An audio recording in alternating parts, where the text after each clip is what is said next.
Hey folks, Quilly here, and welcome to another episode of, not Let's Play, a tutorial for Hearts of Iron 4 for complete beginners! A tutorial that was supposed to be centered on the German Reich, but apparently we're playing as the Soviet Union because I misclicked during the setup. But that's okay! Soviets, I think, were the first people I actually played in Hoi. And man, oh man, are they a lot of fun. Actually, really great. So, in hindsight, I'm actually really pleased. We are continuing by simply looking at these alerts at the top of the screen here, and we're dealing with them one at a time. Once that is done, we'll be looking at other aspects of the game that we have missed, including moving our dudes around. But more on that in a scooch. Next button we've got to deal with here in the alerts is, hey, we've got some free military factories. We have some military factories that are not currently in use. In fact, quite a bit of them. We have a total of 32 military factories, and it looks like only 18 of them are currently being used. So, what you do here with production, so this button here opens up the production menu, which is this one here. What you do here is this is where you produce all the goods that will go into your actual military units. We've got, currently in the queue, we've got infantry equipment. Actually, that's not really queue, that's the wrong phrase here. We've got production lines for infantry equipment, support equipment, towed artillery, light tanks, motorized units, fighter planes, strategic bombers, and then we have a bunch of ships. We're going to ignore ships for a second because ships get built with dockyards as opposed to military factories. So all these green bits over here are military factories. The ones with the blue background, these are ships that are being made in dockyards. Now, for each of these production lines, we can assign a number of military factories to them. So we have 18 in total. If you counted all these little green little factories, that would come out to 18 in theory, all the way down to these planes over here. So these planes currently have one factory assigned to each one of them, and our infantry equipment currently have 7 factories assigned. We want to make sure that all these military factories are in use. So we're playing the Soviets. We're gonna have a big army, lots of infantry. We're gonna have some tanks later on too, but we need to build more stuff right now. So we can do that by simply changing this number. I can click to assign more factories. I can also click over here and say fill up this entire list if I wanted to. You can control click to add 5 or shift click to add 10. Now at a certain point you're like, what, this only goes up to 15. And it turns out you can add more than 15 over here. This wasn't initially the case, but it is now the case that you can keep doing this up. You used to have to make a second production line. This button here changes the view. So now if we click here, we're seeing this in chunks of 5 factories or chunks of 10. This has no gameplay change. It just changes the way this list gets displayed. So if we did this, we'd be able to see, so we're at 16 of 45. So some of these factories are green and some of them are gray. This will show up here as well. Let's say we're going to want, hey, we're going to want a lot of tanks. So I'm going to set up to 15 factories over here. You can see some are green and some are gray. The gray spots, these are spots we don't have enough factories to fill this in. We've used more factories than we've got. We've used up all 32 and we're out of them. But if we were to build more military factories or capture them through warfare, as we accrued military factories, all these gray slots would get assigned a proper factory to them at that point. And they would get filled out. And once all the gray factories get filled up completely, we would once again get the notice of, hey, you've got some free military factories. You should probably do something about that.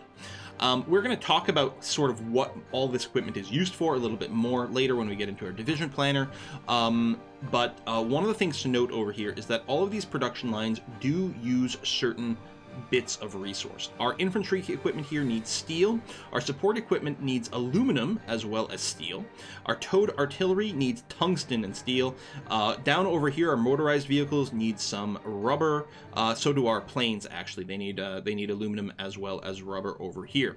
Now, these red numbers mean we don't have enough. We might see a partial. Sometimes you might see something like this could be 4 in red, right? And that would mean, well, we have 4, but it's not still full. We happen to have 0 rubber available for these guys. What happens is if you don't have all of the material you need to produce something, it gets produced slower. If you literally have 0, if we got down to here and we had no aluminum and no rubber available, then these planes wouldn't get built at all. As is, they're just getting built really slowly. We can see our various speeds. So here we're going to be producing about 11 of these strategic bombers every single year. And over here for infantry equipment, we're actually currently producing almost 82 per day. And there's color coding because of the resources. So the green ones are getting everything that they can possibly need. Now, one of the things that is a little hard to showcase, let me start a new production line. So these are all the production lines we started with. We can cancel. Let's say we decided, light tanks. Pfft, we don't want light tanks. We're just gonna save our material. We're gonna build heavy tanks later on. So I can trash this production line if I want. Boom, I have done that. We are no longer producing heavy tanks, and the factories that just got freed up went ahead and got assigned to whoever had these unassigned gray factories. The order of things in this list matters. If we move things around, this doesn't make any change right now, but let's say we had some gray factories here. Now, when we built our next military factory, it would go towards the support equipment first. It tries to fill up the stuff at the top of the list first. If I put the infantry equipment back here, it'll try to fill in these infantry equipment factories first. It also affects the resources. If it's not a good example because we have literally 0 rubber and everything else is full. But let's say we didn't have quite enough steel for everything. Whatever's at the top of the list gets first crack at the steel. So you can reprioritize things just by clicking and dragging over here. So let's say, okay, we decided, oh, you know what? We do need some tanks. Let me go and I want to build tanks again. That's what you do with this button over here. You click here and it'll show you the vehicles that you can build. So over here, we've got infantry and artillery type equipment, the motorized, the support as well. Here we have all our tanks. I mean, it's just the one. You can show outdated equipment if there is any. So we could still build these old Great War tanks. Great War is World War I's, but what's the point? Normally, you don't want to build outdated equipment. So we would just build the light tanks over here. We've got airplanes, and we can do the same thing with ships. But again, we'll talk about ships in a little bit here. So yeah, we say, okay, you know what? I do want the tanks back in. By default, it does show up at the bottom of the list. We might want to just bring it up above the boats so that they're, it's still organized, and that's okay. Now, one thing you'll notice here is this bar is red. Now, what I can do is I can reorder my production. Let's say I said something like, okay, we're going to do this. I'm going to do this to free up some factories. There we go. So we have 4 factories working on these light tanks. But what's the deal with this bar? So this is production efficiency. The longer a factory works on a particular job, the more efficient it becomes at it. And you produce faster and faster and faster. So we currently have a production efficiency cap of 50%. We can have our factories build up to 50% faster than they normally would if you just let them do their thing. So by changing our mind to the tank, by canceling this and then putting it back in, we've actually lost the production bonus that we had going towards the tanks. Generally speaking, you don't want to keep switching your factories back and forth between different jobs. You want to try to leave them on a given job as long as you can, as much as it makes sense, so that you don't lose your production efficiency. One of the things you can do is rather than trash a line and then recreate one, you can actually click on this. So we can click on infantry equipment and tell it to build something else instead. It'll build in generally the same category. And by doing this, you will still lose some production efficiency, but you might not lose all of it. This is particularly relevant when we get new type of equipment. When we unlock, so this is infantry equipment 1. When we unlock infantry equipment 2, and we change from infantry equipment 1 to 2, we'll lose some efficiency, but not very much, because it's the same type of stuff. Same thing, I think if we change from one plane to another type of plane, we don't tend to lose as much production efficiency. So it's not a big deal, but it's something to keep in mind. You're going to be happy when this bar is maxed out, and you're going to be sad when it's red like this. That's that. So there is how we produce equipment. Now these things are not troops as is. Even tanks, we produce them and we just stick them in a big old warehouse. These are not troops deployed in the field yet. We're just building equipment. We'll get to that in a little bit. We may as well look at the ship thing. We don't actually have a warning for it. If we did have a dockyard that was unused, we would get a notice. We don't. We're using 6 of 6 over here. We're going to talk about naval stuff a lot in another video. It'll probably be its own video. But we can see here the ships we're building. We're building some destroyers, some submarines. Actually, destroyers and submarines, that's what we're building here. And just like the factories, you can go and assign dockyards, and just like with the factories, they can sort of get grayed out. We have currently 1 dockyard, well, 1 of 10 is actually being used to build this destroyer, and so on, and these subs. And I like to do this, like, why not, go ahead, I'll just max these out. So as the first one, whatever gets built first, I guess this one in February, and it finishes, its production will go to the next thing. Now, with the production of military goods, basically they just sit here and produce them forever. With things like ships, you can set a number, and that's actually the case here. We have an order for 2 destroyers in this production line, and 2 destroyers over here, 8 submarines over here, 8 more, 7 more over here. Ship production does not have production efficiency, so you can decide to shuffle it around, but ships take a really long time to build. This is when the next one will get built, right? Some of these things you're seeing like, oh, we're building like 3 of these every day. A ship is like, well, you're gonna get 1 of these in 10 months kind of thing, especially with the bigger ones. You can add a new ship to the list, so if we wanted to build a new battleship, for example, we could add it to the list over here. Different types of ships can be produced with different numbers of shipyards or dockyards. Battleships can't be sort of the reasoning with the battleships is that it's not, you can't sort of mass produce them the same way, so only 5 dockyards can work on them at any given time. Currently, none of these are assigned, therefore it's not being built. Shipbuilding does need resources as well, just like the others. You can choose where ships get deployed, because with these, with military equipment, they just get put into a warehouse and then get, moved to a unit later on with another thing we're going to do. With ships, they actually do pop out somewhere specifically. This ship here is going to pop out at a particular dockyard. That's what this auto is here. If we click on this, we can choose a different base for them to be deployed to, or even deploy them directly into one of our fleets. But we'll talk about naval stuff later on. Let's get to the next button in our alert here, and this is a good one. This is a fun one. No national focus set. If we click on this, we got our national focus tree. The way you would get to this, if you're not clicking on the alert, is you'd click on your country flag to bring up your political screen, and here there's a button for your national focus. So national focus is sort of like another type of research in a way. But what's interesting about this is that this tree of national focuses is different from country to country. Now, some countries just have generic focus trees. For example, if I were to click on Iran over here, so I'm still playing as the Soviet Union, but you can right click on a country to bring up a diplomatic screen with them, and you can see their national focuses. Iran here, this is a generic focus tree. It says Iran focus tree, but like most of the countries in the game just have this generic focus tree over here. They can choose from going capitalistic or communist or fascist. If you want to go there, they can build up their industry, build up their navy, their aviation, and their army over here. So any country you play will have a focus tree, but some of the countries have a unique focus tree. So if we right click on ourselves, we can bring up our own diplomacy screen, and this is another way to get the national focus. So yeah, there's our political view, there's our diplomatic view. It's the same button, or if you don't have one set, you'll get a notice over here. Now, it's worth noting there's a little bar that fills up here, and the same thing happens with research. If you don't set one, what's going to happen, this bar is going to start to fill up.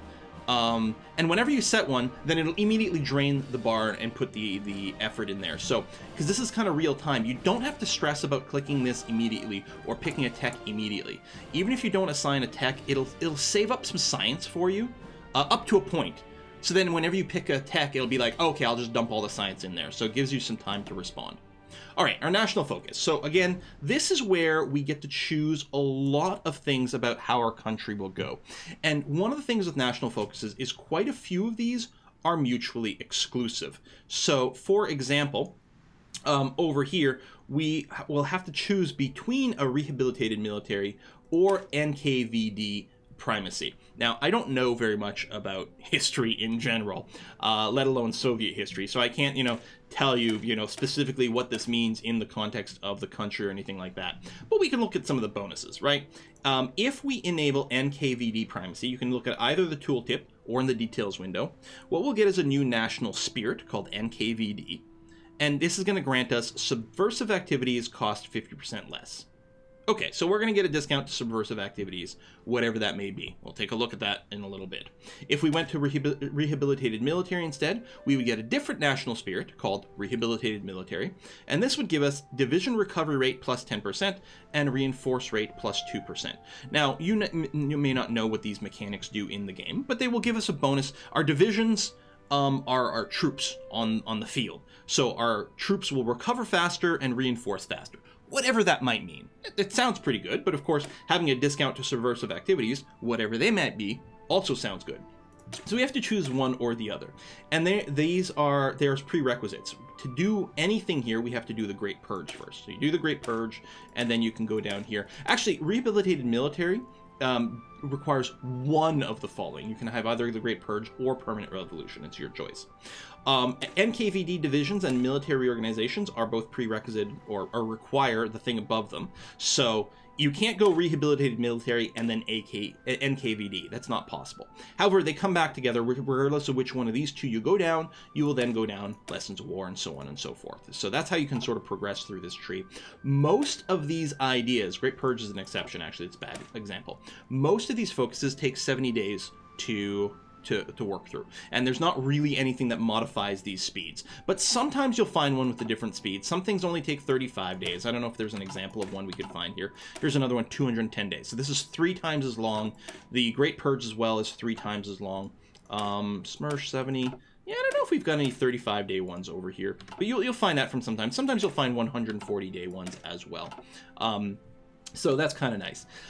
Generally speaking, depending on what country you have, these will be organized differently. They'll tend to be political areas, they'll tend to be some that increase your industry, and there'll be some that give you various discounts to military research or something like that. There also might be some that give you extra research slots. No. That's one. I think the Soviets have one somewhere else. Oh, it's literally called extra research slot over here. So we talked about research in the last episode, right? We have 3 research slots. We can research 3 things at the same time. If we were to work our way down to extra research slot over here, we would get a 4th research slot. So we would be researching things, I guess, 33% faster. I mean, we'd be researching a 4th thing, but we'd be going through the tech overall faster. A lot of people prioritize getting bonus research slots as early as possible. It does indeed tend to be a really, really good idea.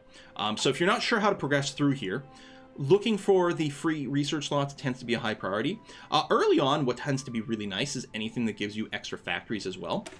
So for example, if we finish the 5-year plan, this will give us 2 factories in Alma Ata. So it adds 2 building slots, right? We talked in the last episode that states have a limit to number of buildings they can build. So when we looked at Moscow, or Moscow if you prefer, Moskva, we have currently 12 building slots available in Moscow. States have a maximum limit of 25, which is basically impossible to hit. So Moscow currently has a 12 of 25, and they're all full. Wow, some of these are current construction projects underway. So the reason this is worded this way is it adds 2 extra building slots. So if this province, or rather the state of Alma Ata was full, this would add 2 free building slots and then fill them with civilian factories. So you never have to worry about these being wasted. It's kind of nice. So just by finishing the 5-year plan, we get 4 free factories, which is a big freaking deal.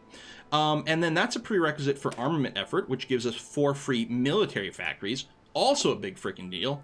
And then what we can do is we can get our extra research slot. Really, really, really nice. Really nice. But there's so many things. There's tons of things that will modify some of your opinions with other people. Some of these things will change your political situation, your country. As the Soviet Union, you're locked in on being communist. That's just the way it is. You're not going to be democratic. You're not going to be fascist or non-aligned. That's not really a possibility. But plenty of countries have a lot of different ways they can go. And so they will have stuff in their tree that allows them to go in all kinds of different political directions. So you could play a fascist United Kingdom and join the Axis to take over the world. That would pretty much go badly for the rest of the world. So there's that. And then there's a lot of things, if we can find a good example of that.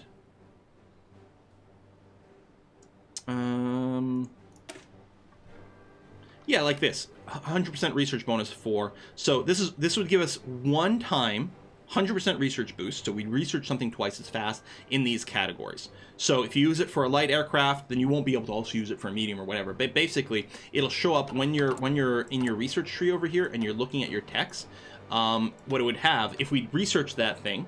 For basically all of these planes, you'd see like a plus 100% on them. So if we research that plane, that would use up that bonus, but it would still mean we'd research something at twice as fast, which is good. I'm going to go and lock in finish the 5-year plan because factories are good, research slots are good. But at some point, as the Soviet Union, you're going to have to deal with your crazy political situation with the purge of officers and the crazy politics that go on in the UK. You know, that's a story for another time. And we'll look at more of this political screen later on. Next warning here, no divisions in basic training. We are currently not training any new divisions. So we can go ahead and click on that, and this opens up the recruit and deploy screen, which is the same as this one over here. Recruit and deploy is this. So we saw in the production screen where you build guns, right? You build tanks, you build all these things, but then they just get put in a warehouse. The recruit and deploy screen, this is where you actually get new units and put them into the field. So we've got a bunch of different division templates over here that we can train. So this is our standard infantry over here in Russian. I don't know how to read that, but there it is. And we can decide to train this. So this adds it to the deployment crew. You could hit this train button multiple times. Generally speaking, this is not the way you do it. Instead, what you do is you typically have your one training session, and then in this training group, you can add more units to it. So this will try to train multiple divisions simultaneously. In addition to that, you can train more sequentially by interacting with this button over here. By default, it's set to infinity. So if we do this, we're going to be trying to train 5 divisions at a time forever. Or maybe what we'll do is we'll say, listen, I'm going to do 4 rounds of this. So this will, in the end, we'll train 20 total divisions, right? 5 at a time over the course of 20. How you organize this, there's pros and cons and different advantages to doing whatever. Most of the time, people will do like a single run of however many divisions they want. Like if you want 20, there you go. You can shift click that, and we'll do 20 that way. So what are we seeing here? Well, what we're seeing in this list is these are divisions. They get numbered and named right away, and they've got 2 bars. This bar here is how much equipment they have. If you mouse over, we can see what they need. They need a certain amount of manpower, so each one of these divisions needs 9,300 men. Well, we have over 1 million men waiting to be recruited into the military. We're good on that. But they also need some equipment. How come I can't get my tool tip back? There we go. They also need some equipment. They have 0% of their equipment, and the equipment they need specifically is they need 900 infantry equipment. They need basically 900 guns, and they also, although I guess those would be firearms, because guns would be artillery, right? Military jargon is not my thing. And they also need 12 pieces of artillery. That's what their division template requires for them to function. So 9,300 people, I mean, that's tons of support staff and different shifts and everything like that. Like, you know, these numbers are fuzzy in terms of what they represent. And, you know, infantry equipment isn't necessarily just one gun. It's, you know, guns, grenade, possibly multiple ones of them and things like that. But there we go. So they need that kind of stuff. The next bar is how much training they've had from 0 to 100. When they hit 100%, they're ready to deploy. Technically, you can deploy them ahead of that. As long as they've got at least 20% training, you can deploy them, but they would not fight very well. The amount of training they can get is limited by their equipment, so training can't begin until they have any equipment. So these guys won't do anything right now. They're just going to sit there. But in theory, once we start to generate some equipment, and we are working on building it, then these guys will start to train and eventually will deploy. If they hit 100% training, what you'll get is you'll get a warning to say, hey, we've got some divisions ready to deploy. And what you would do is you would come over here. To deploy them, you need to say where they're going to deploy to. We can actually do that now. You see where it says no location set? If I click this, it lights up green everywhere I can assign it, which is basically going to be the entirety of our country. These are technically core provinces. If you have non-core provinces, which can happen after you start fighting, you take over territory, but it's not considered your core territory, you can't deploy units there. But all we have to do here is we have to just pick a province. So let's say we'll deploy in Moscow proper. So I'm going to click there. So now these units would deploy in Moscow. So now what's going to happen when their training hits 100%, these units will automatically deploy in Moscow and show up on the map. Or if you hit the deploy buttons here, right, deploy here or hit the deploy all, as long as they have at least 20% of their stuff, they can go and be deployed. You do that, they would show up in Moscow.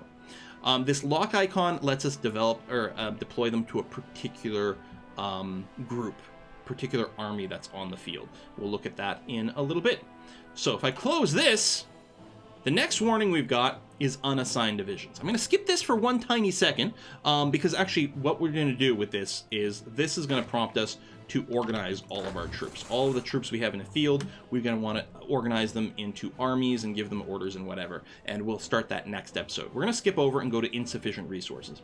This is the one warning that you sort of don't necessarily have to stress about all the time. This lets you know, hey, you're trying to produce stuff, but you don't have enough for it.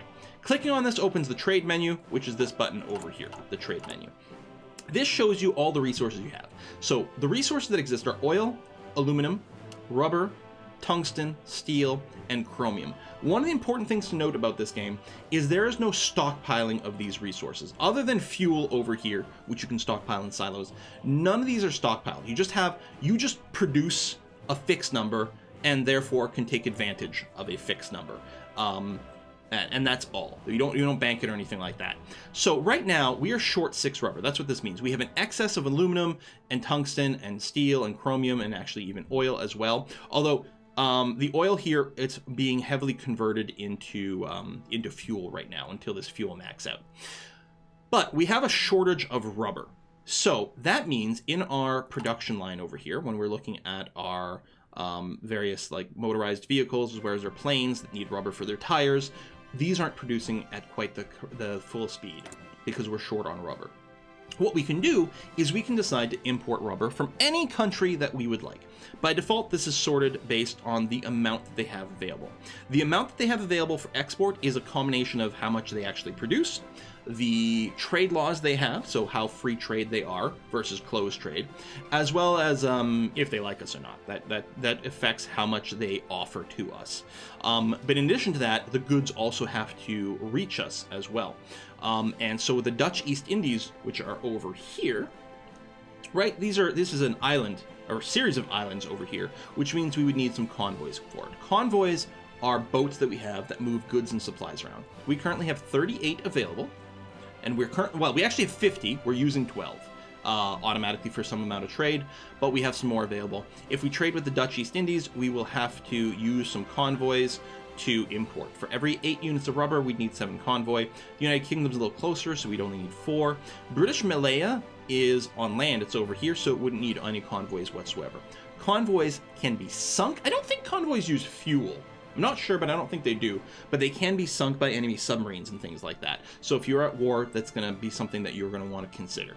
So how do you actually trade? Let's say we decide to trade with British Malaya here. Or, just for the sake of argument, we'll do the Dutch East Indies, and that's going to be fine. We don't have to assign the convoys. The convoys work completely automatically. We just ignore them.